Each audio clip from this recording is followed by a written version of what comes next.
نسيا أما بعد فأعوذ بالله من الشيطان الرجيم يريدون أن يطفئوا نور الله بأفواههم وقال الشاعر اسلام کا پرچم نہ جھکا ہے نہ جھکے گا کہ اسلام کا پرچم نہ جھکا ہے نہ جھکے گا فانوس سے پھوکوں سے بجھا ہے نہ بجھے گا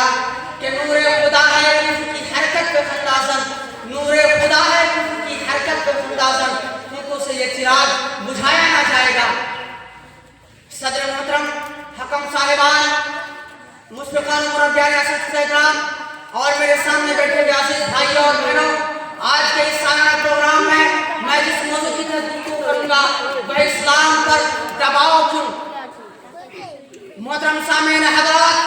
ابھی آپ حضرات کے سامنے جو آیت کریمہ پڑھی گئی ہے اس کا ترجمہ یہ ہے کہ وہ یعنی یہود و نصارہ اور کفار مشرکین یہ چاہتے ہیں کہ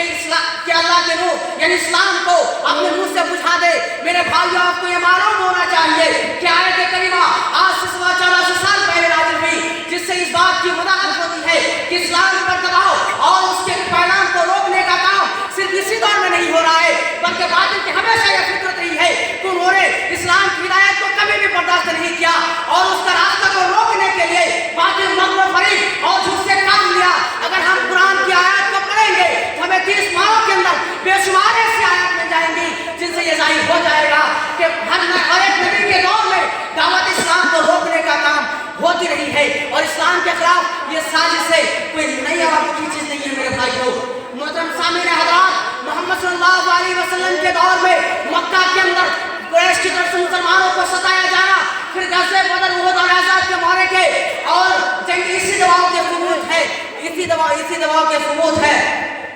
اور قرآن پاک کی آیات سے یہ ظاہر ہوتا ہے کہ اس زمانے میں اسلام کے خلاف 3 طاقتیں مل کر اسلام کی راہ کو روکنے کا کام کر رہی تھی. پیارے ساتھیوں نمبر 1 اہل مکہ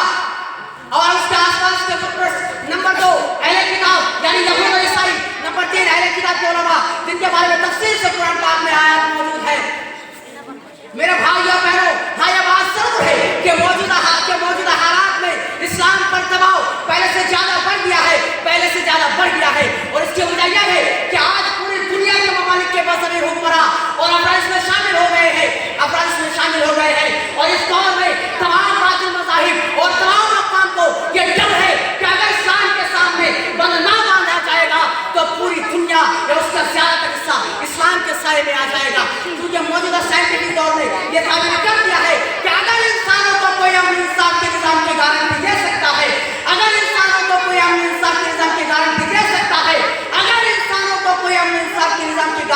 سکتا ہے تو وہ صرف اور صرف مذہب اسلام ہے. کیونکہ دنیا کے تمام بنائے ہوئے اصول و نظام ناکام ہو چکے ہیں اور دنیا کو اپنے مسائل کے لیے کسی ایسے نظام کی تلاش ہے جو انسانوں کا بنایا ہوا نہ ہو بلکہ ایک فطری اور قدرتی نظام ہو. اور آپ کو یہ معلوم ہونا چاہیے کہ سورہ زمین پر اسلام کے علاوہ کوئی ایسا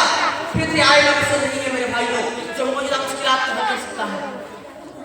اسی اسلام دنیا کے تمام باطل نظاموں کی جگہ لینے کے لیے تیار ہے اور مختلف جگہوں سے یہ آوازیں بھی ابھر رہی ہیں جو موجودہ مسائل کے حل اسلام کو قرار دیتی ہے. اس لیے دنیا کے تمام باطل نظام اور تمام مدیان مل کر یہ کوشش کر رہے ہیں کہ اسلام کے راستے کو روک دیا جائے تاکہ انہیں ان کے جھوٹے اقتدار کو کوئی ٹھیس نہ پہنچے.